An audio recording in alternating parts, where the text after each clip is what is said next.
Welcome to the Business Builder Show. My name is Marty Wolf, and I am joined today by my good friend, Ari Weinswig. Ari, welcome back to the Business Builder Show.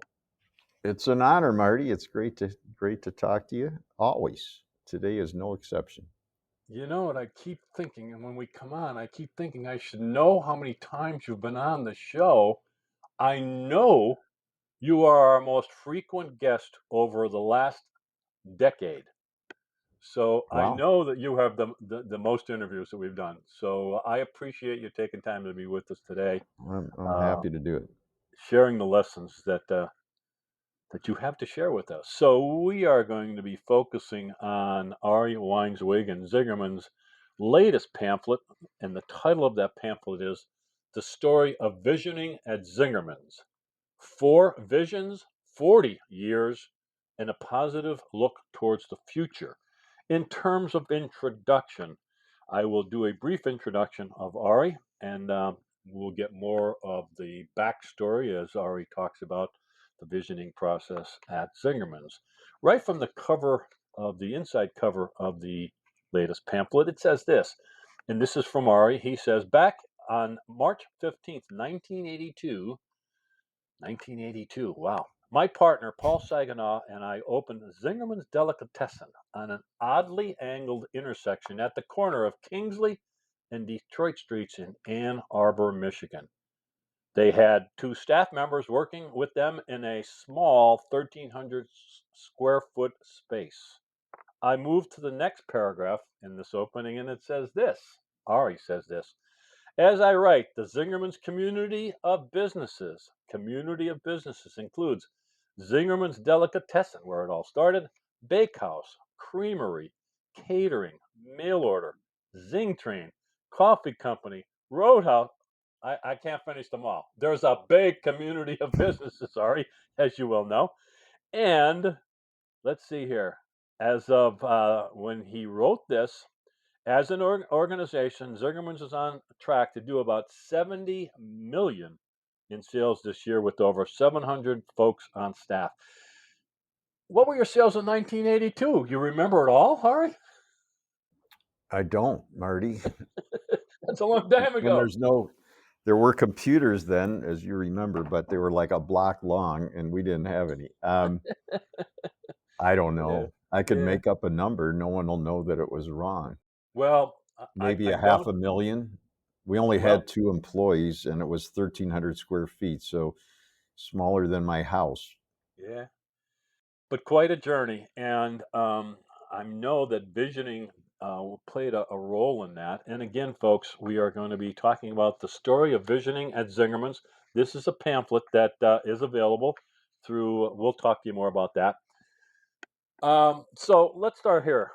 So let's just start with kind of the history of visioning at Zingerman's. You talk in detail about in the pamphlet, but kind of give us the history of visioning. Yeah. So I mean, I guess in context, the history of vision itself goes back to the first humans. Maybe I don't know enough about the physiological activities of other animals, but I really believe it's a natural human process. So in a sense, and we'll come back to it, we all know how to do this from the time we're born. The problem, of course, is that social pressure, our parents, the school system, the press, we're getting bombarded with so much conflicting, confusing information that most of us forget how to do what we knew how to do at 3. Yeah. So the direct answer to your question, we opened, as you said, 1982, but in our heads we had a vision. But when we actually learned the process, to give the literal response, was 1993. So we were about 11 years in business, and we didn't go out looking for the process. The process thankfully came to us in the form of Stash Kazmierski, who I wrote about in there, who taught us the process. Stash, at that time, he had grown up in Detroit. He had worked at Ford Motor Company as an internal consultant. He had done studying work with Ron Lippett, who we could talk about in a little bit, who is the guy who developed this particular process of visioning back in the late 50s, 60s, and 70s. And Stash had left Ford, and he had gone to work at a creative, progressive organizational change focused consulting firm called Dana Miller Tyson.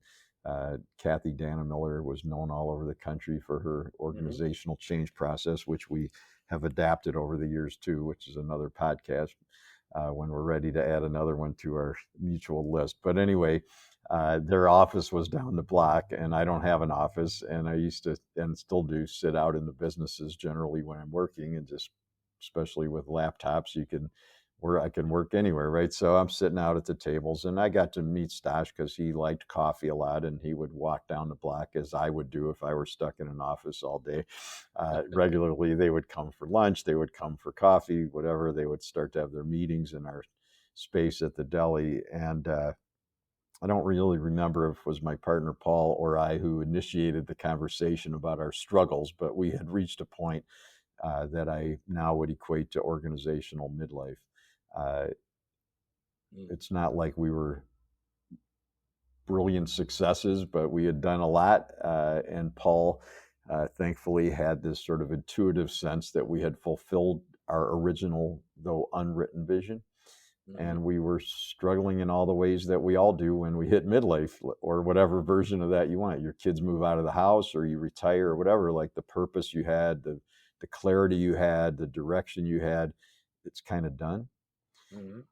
and you don't really know what's next. And that conversation, which I detail in the book, started with Paul sitting me down in 1993 in the summer, about 10:30 in the morning, when I should have been inside getting the sandwich line ready for the lunch rush. And he kind of looked at me and he goes, "Okay, man, in 10 years, what are we doing?" And I'm like, "Hey, Paul, I don't know." And he's like, "Well, come on, what are we doing?" I'm like, "Paul, I don't know what we're doing in 10 years." And finally I was like, "I got work to do. I got to get back to work. We're going to get killed. I'm not ready for lunch." And he's like, "This is our work." So in hindsight, like I said, he had thankfully an intuitive sense that we had fulfilled this original vision, which I can talk about. Wasn't written down, but we had one. Uh, and what he was asking me is, "What's your vision?"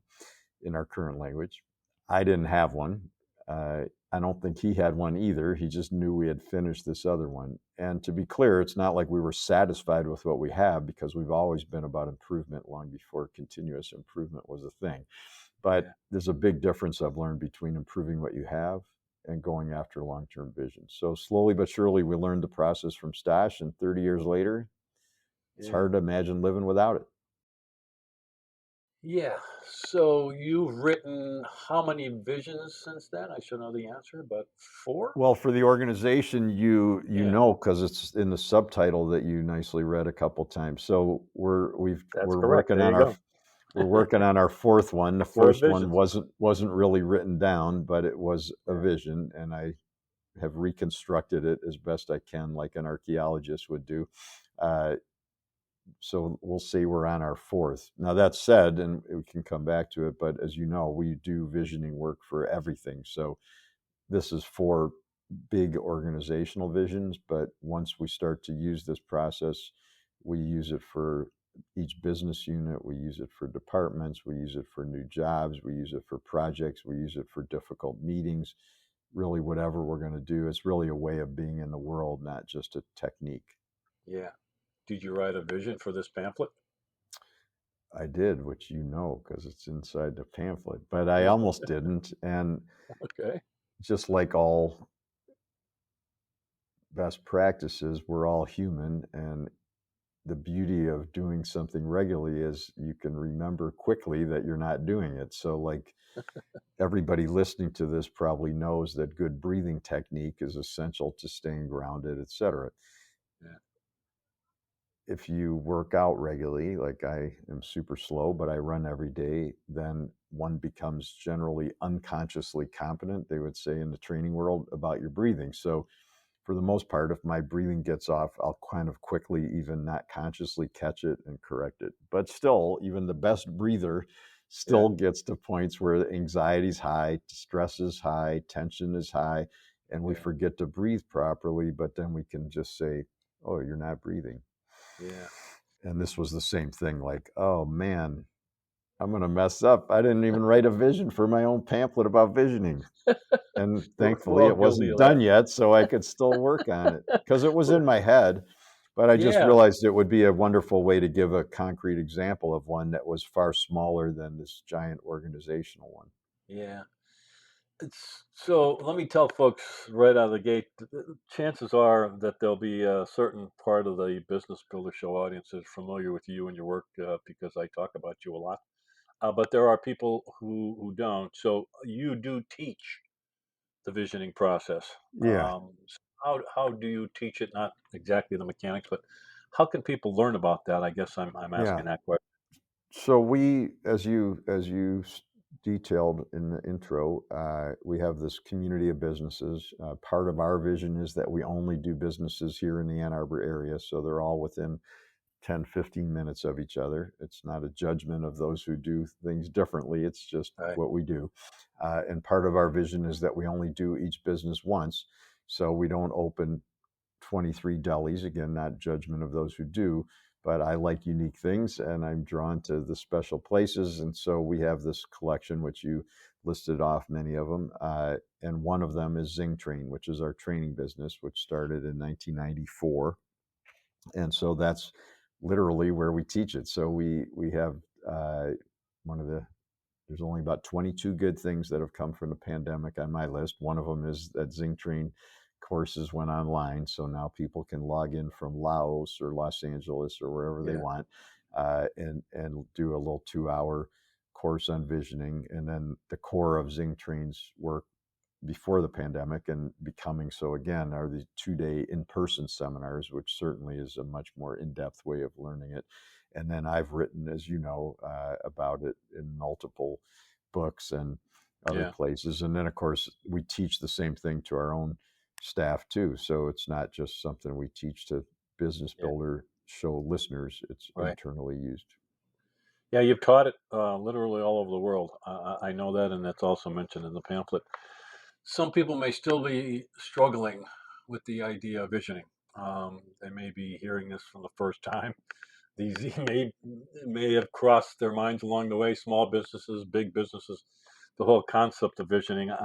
I think maybe the way to maybe get into a little more detail on it is I'm going to go to page 22 in your pamphlet, and it says this on top of page 22. It says the benefits of visioning to play out almost as play out best when we have them written down. The benefits of visioning play out best when we have them written down, and you have some bullet points here. So I thought maybe one way to explain the visioning process is to maybe answer some of these questions. So hopefully you're in agreement with me. For instance, it says the visioning process, when you have it all written down, it helps guide us in our daily lives. Now, we're talking about your organizational vision.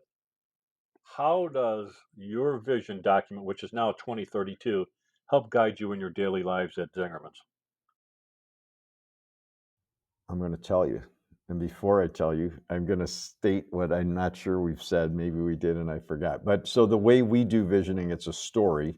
Okay, go. It's not a list like what you're referencing on page 22 in Right, a good way is a list of bullet points. And right, I love a good bullet point.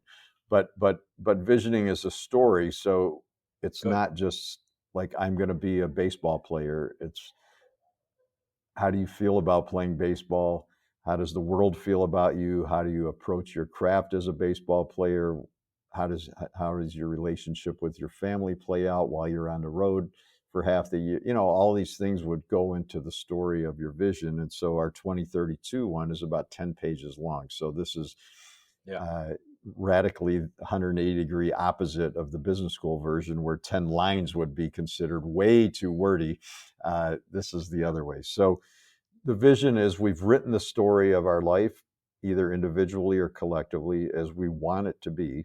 So, not an exercise in analysis of what yeah, delicatessens opened in the American Midwest in 1982 should do, or how much money we could make if we did an IPO. This is, do we want to do an IPO? yeah, Right. So, how does it help us guide our lives? Well, if we write a vision that says that we're engaged in the community as ours does, and it says that we're only open businesses here in the community when we get a call from you and you say, I put together 100 investors, they're ready to put up $200 million to have you open a bit giant Zingerman's in Pennsylvania. We just say, Marty, we are so honored that you're calling. That's awesome. Unfortunately, in a good way, our vision says that we only open in the Ann Arbor area. And this isn't just theoretical. I mean, this happens fairly regularly for us. Yeah. Uh, we put a lot of time into writing the vision, but then it allows those conversations to take place relatively quickly because there's really nothing to discuss. So, and as you Mm. know, this actually happened real life with Disney many years ago, and no cut on Disney. It's just they wanted us to open down in whatever it was, Disney World, and I just after the guy talked for a really long time before I could get a word in. And I just said, wow, I'm honored, and I am honored that you're asking, but our vision is that we only open in Ann Arbor. And he's like, I don't think you understand. I mean, this is much more involved than you realize, probably. Like, we've been spending 2, 3 years, whatever it was, doing research to pick a finalist list of 30 restaurants. You're on the list. And I'm like, no, I get it. And I'm honored, but not interested. He goes, I don't think you understand. Like, the restaurants that open in Disney are doing, whatever it was, 200% comparable store sale. And I'm like, no, I totally believe you. But it's just, and then at Not the in the end, vision. finally, it wasn't getting through because it was Yeah. just so unbelievable. And I said, well, actually, if you want to open Disney in Ann Arbor, then we could talk about it. And he goes, well, I don't think that's going to happen. And I said, well, then I don't think we're going to open down there. So literally, Yeah. that was like a 25-minute conversation, made that long. And I say this with respect, but made that long only because he wouldn't listen to what I was saying. Yeah. And typically, if you got asked that, it would require years of analysis and long arguments and whatever. So the vision helps a lot. Yeah. Uh, well said. Well explained. I'm not going to go through all these bullet points, but I want to connect to the Yeah. different things here. Pick whatever So, one you like. draws like-minded people into our presence. Draws like-minded people into our presence. Go deeper on that one for me, please.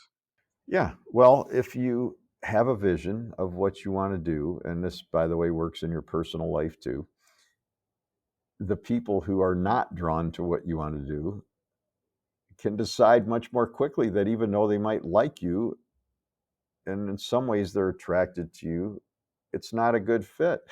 So if Yeah. you wouldn't be a weird story if we didn't have a vision and you didn't know, we weren't very clear about this, right? Like most companies, we wouldn't have had this all written out. So you might say, hey, dude, I just got my MBA. This is awesome. These guys are on fire.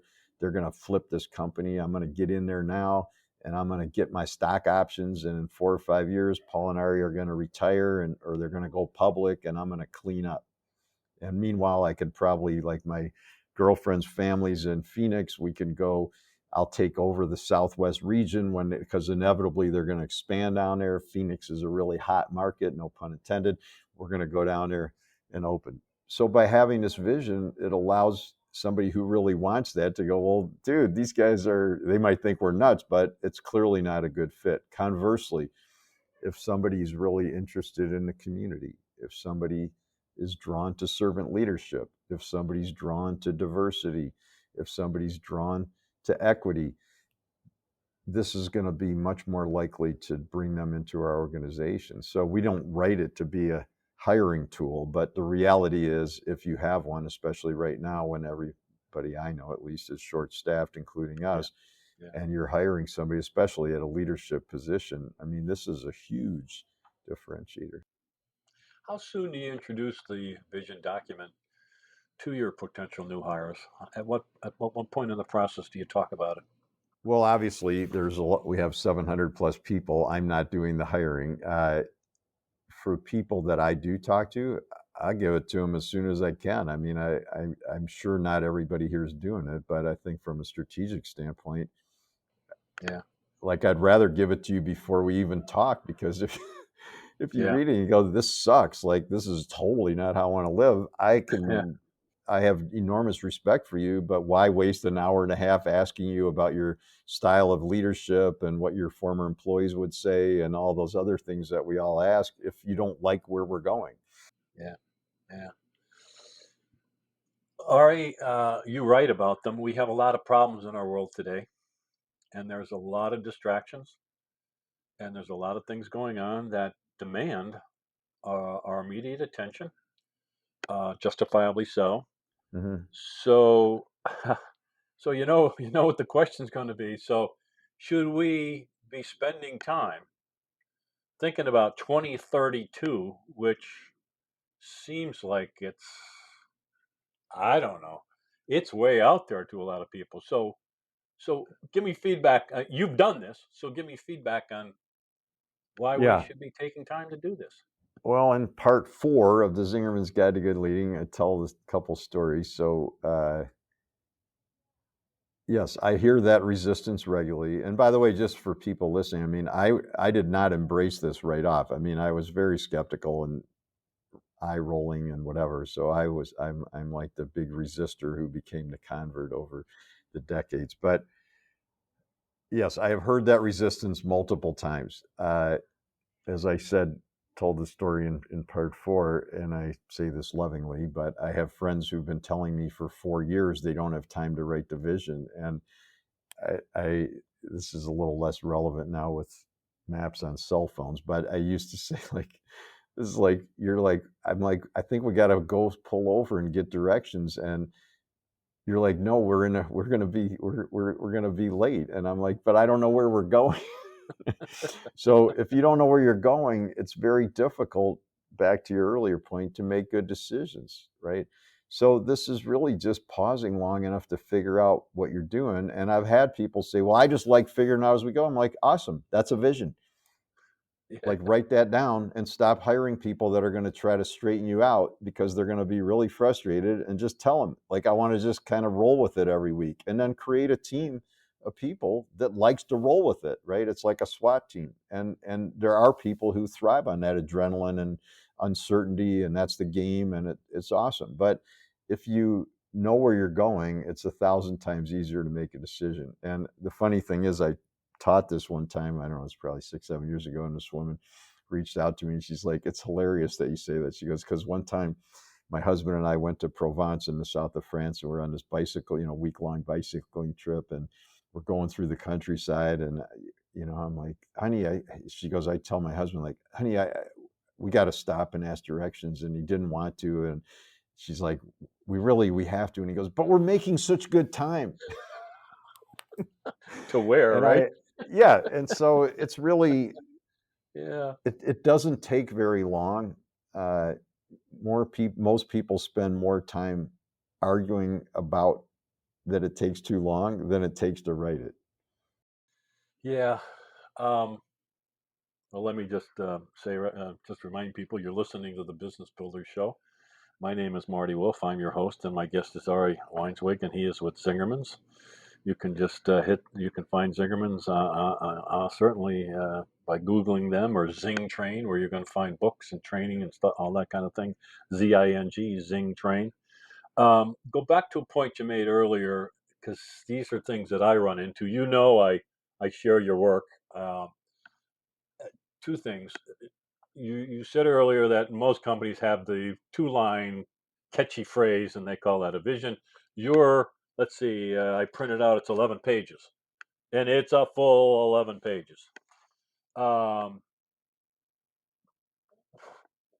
why did you, or how did you decide to come up with that format, as opposed to what occurred? Was that your early training that you said, hey, look, we've got to detail this more, we've got to really think this through a little bit more? What are we going to look like, feel like, sense in 10 or 15 years? Where did the decision come to make it longer like that, more Well, detailed? it's kind of how we learned it from Stash Kazmierski. And then in a way, as I'm a history major, but in a way, all history blurs together.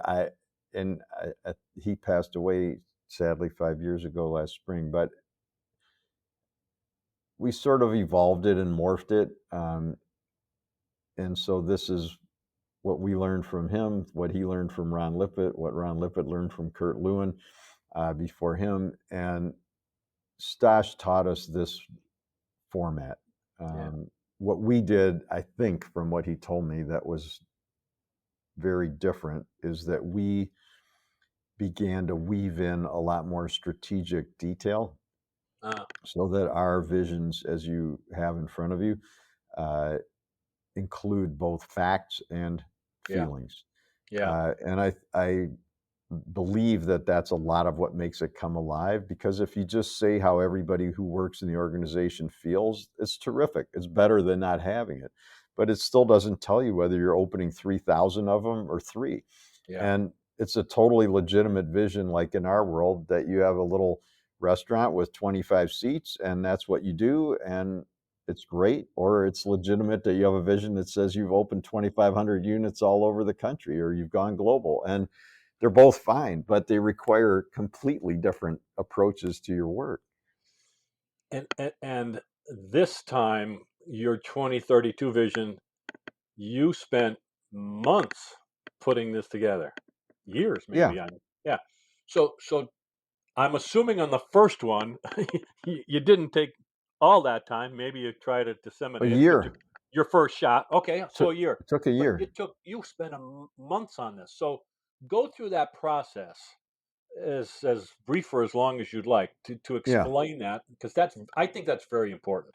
Yeah. So the first time we did it, we weren't in alignment. Paul and I, my partner and I, were not in alignment. I mean, so it was a lot of eye rolls and lots of swear words and long walks and Yeah. just continually coming back to the table, which we now have formalized as a process. But it's not like we just sat down and we're done.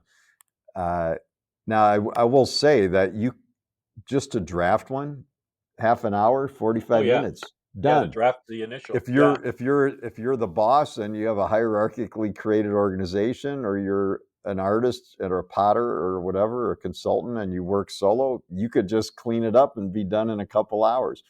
Uh, but for us, like when we did the first one in 1993, 94, we were partners making decision by consensus, and we weren't in agreement. so Yeah. so it took a while. When we wrote the 2032 one and also the 2020 vision, and these are all in the pamphlet, we weren't in any hurry. We already had one. So we started to work on the 2032 in 2018, but we had one for 2020. So it's not like we were unclear on where we were going. This is just trying to do, in essence, it's like uh, there's an anarchist saying about building the new world in the shell of the old. So Mm, the old one was still in place and we were working on the new one. When we did the 2021, we started in 2007 and we worked on it for 2 years also, but we already had the 2009 vision that had been written in yeah. 94. So it allows for more continuity. If you're in a bigger hurry, you could do it much faster. How important was getting feedback from as many people as possible? How important is that in it? Talk to me about that. Well, the way we work, it's super important. That said, I am of the belief that an autocratically written vision done in isolation, but clear and documented, is better than no vision, Got it. because at least people can decide, back to our earlier part of our conversation, if they want to work there or not. It's still easier to make decisions. So a lot of the benefits Yep. still come into play, even if you just wrote your own for 100 employees and just announced that that's what you were doing.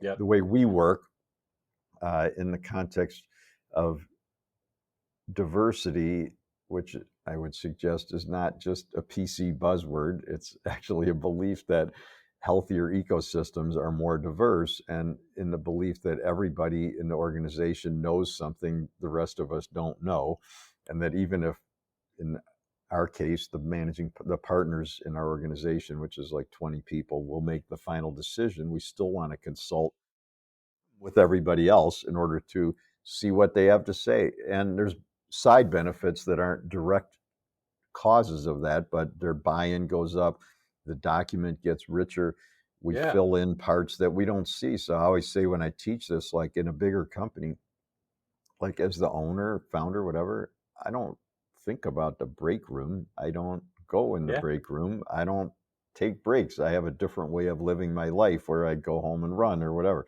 But Yeah. if you're a frontline employee, the quality of the break room is a big Yeah. factor in the quality of your work life, right? Yeah. So if I draft a vision for Zingerman's, it is not going to mention that. because Yeah. it's just not in my mind. Just like if the parents write a vision for the house, they could easily forget to talk about where the toy box goes. But if you ask the 5-year-old for input, like that's way more important than Yeah. solar power on the roof.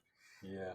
I think that's again, I've been doing this, following your model and teaching and sharing your work for a long time, and I now have people that are into the second, in some cases, the third iteration. So, as I've personally gone through it with clients and learning from you and the readings that you've suggested, the richness is a great word to use. That is a great descriptor of what happens. The richness of the document is just so it improves it so much, so much. And now again, you're right. If you're one person or a small group, and it's better than nothing. Let's move on to something else in your 2032 vision. There's two parts that I'd like to go a little deeper on. And these are on to help you if you want to, is on page 72. It says one of them is working with young people. I Hmm. found that very interesting. Hmm. Working with young people. Tell us more about that. Yeah, so this is a good example of when I'm talking about like why our vision includes strategic decisions. So you could leave that out of the vision and all the rest would still stand. So this is a conscious decision after a lot of conversation to include this in the vision. Uh, I believe that personally, it's a part I feel pretty strongly about. But what it means is not, we also hire young people, but this is really more about teaching practices like visioning or our approach to energy management or our work around beliefs or hope or all the things that that we work on, teaching it to 8-year-olds, 10-year-olds, Yeah, teaching open book management to 9-year-olds to run their classroom. Like, because these are all, I've come to realize over the years, they're just life practices. They're not yeah, like exactly. the typical business stuff that people get taught is almost antithetical to how they want to live at home. So you get taught at work to crush the competition, and then you're supposed to go straight home and be loving, caring, kind, and compassionate. And then you come back to work to dominate the market, and then you're supposed to go home and treat. Yeah, So these approaches are the same whether you're at work or not at work, right? So writing a vision for your relationship with your significant other, writing a vision for your relationship with your child. These are all yeah. behaviors that they could practice. So anyway, I wish I would have learned this stuff when I was 10. Would have I'm saved me with a you. lot of stress, a lot of money on therapy, and it would have helped me in any number of good ways. I'm with you. And I I had, think and part of this though too is it's strategic. Like as we here, you just describing it in a good way. It's a successful thing. The way we share this, we don't license it. We yeah, teach it, right? And so it's totally fine. You're not the only one who's learned it from us and has yeah, adapted it. We learned it from Stash. It's not like we made it up. So in a good way, as the marketplace evolves, that is going to continue to happen. So it's important for us to create holistically new marketplaces, and yeah, nobody's teaching this to 9-year-olds, right? So how we're going to do that, we don't detail in the vision. That comes later. yeah. But the vision describes that by It's out 2032 there. we'll have made this happen. And of course, like everybody, we're pushed back by the kookiness of the last couple of years. And in my fantasy, we would have already been moving on it, and we're not. But we got time, and we will. You got time. You got time. Somebody, I was at a meeting yesterday or at a conference yesterday, and this gentleman's around my age, known me for a long time. He says, "Marty, don't you wish you knew what you know now 20 years ago, 30 years ago?" And I said, "Well, yeah, but on the other hand, I feel blessed that I at least know it now. So the Yeah, best time to plant a tree is 20 years ago or right now. So I'm glad I know it now." So here's another point I'd absolutely. like for you to go in detail, a little more detail on, because you write about this frequently. And one of the things in your vision is working in harmony with nature. Yep. You talk a lot about this. So working in harmony with nature. Go a little deeper on that. Well, this is all fresh in my mind because I just taught the vision yesterday in the new staff orientation class, which I do once or twice a month. So, in a good way, it helps me stay connected with the vision on a regular basis. So, there's two main themes that are kind of blended together in this one. The first is the more overt one, which we're certainly have a long way to go to get to where we want to be, but is obviously on the ecological footprint. And again, the pandemic has set us back, since in our world everything shifted to go, and it made for more disposables and et cetera, et cetera. But I as Seth Godin said, you don't hear a lot about gravity deniers, do you? Yeah. So it seems fairly clear to me, and I'm just a history major who grew up in a big city and likes driving on expressways, kind of. But it's just clear, like, we're in trouble, and I don't mean like Yeah. the world's going to end tomorrow, but we have a responsibility to help rebalance the ecosystem. It's also true of diversity, but that's a different section of the vision. But so we have a long way to go on that. So that's one. The second one is working in harmony with human nature, and that's really, again, back to where I started this. The visioning is a natural human process that every 5-year-old knows how to do. Starting with strategic planning is actually, I would suggest, antithetical to human nature. It's trying to figure out the right answer instead of Yeah. treating your spirit, your soul, in a holistic way that allows it to emerge. And I don't mean there's no analysis that comes into it. If I Sure. tell you my vision is I'm going to jump off 10-story buildings, might not be that strategically sound. But the point is to start with what's in your heart, not with what advice you got. No offense to you or me or whoever gave advice. Yeah. I'm with you. So let's wrap up. Again, I've been talking with Ari Weinswig. We're talking about his latest pamphlet. It is the latest. You're probably working on something new, but it is the latest, right, Ari? It is the latest, and as you know, because you get it, I write that e-news every week too, which gives people Yeah. How would people regular sign up for doses. that? How would people sign up for your Well, newsletter? people can, I know it's weird, but I'm just going to give my email out. It's ari@zingermans.com. So people are welcome to email me with questions directly. If they email me, I could just put them on it, which is easy, or they could go to zingermanscommunity.com. And on the right side of the page, there's a drop down menu and there's a place to sign up, and it's called Ari's Top 5. Yeah. Dan, our producer, and I were talking about the newsletter before you came on, and I said I look forward to them. I have to take time to read them because they're very, very thought provoking and very deep.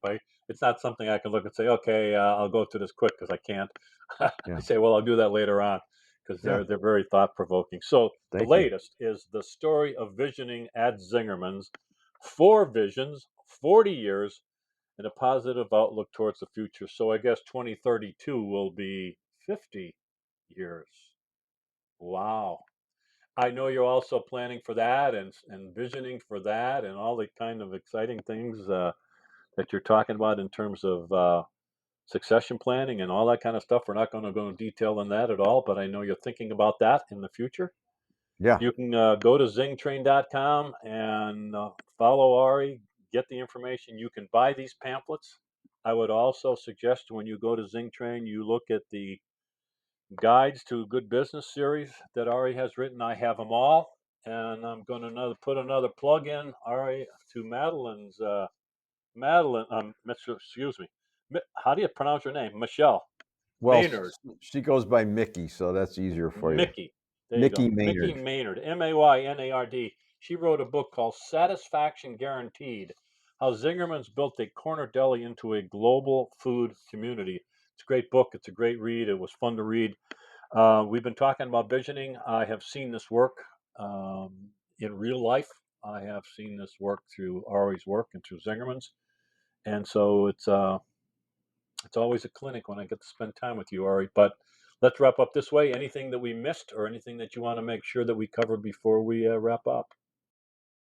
Well, I'm sure there's more, Marty, but that's why I have all those books. But I just will add that the books, in line with our vision, we're a little bit off the grid.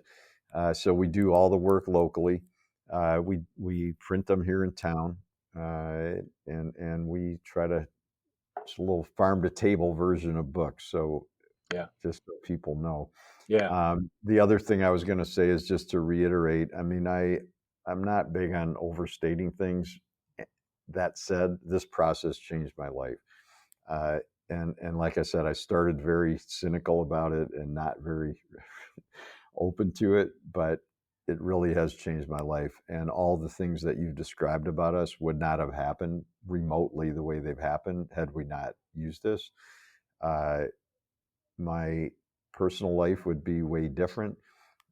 If we had not done visioning, I feel it's fairly likely, as I said in the pamphlet, we would have ended up following one of those paths that everybody follows. We would have opened 100, 200 Zingerman's delis.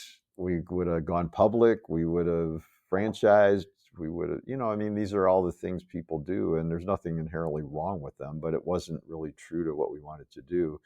And just to share the power of it, I'll just say the part of how my girlfriend ended up moving here from San Francisco, I wrote a vision of our life together and I shared it with her. And in a good way, it convinced her that I was serious about being together. So this is a very powerful process and it does work. It's not imperfect. It's not magic. You still have to do the work to make Yeah. it come true.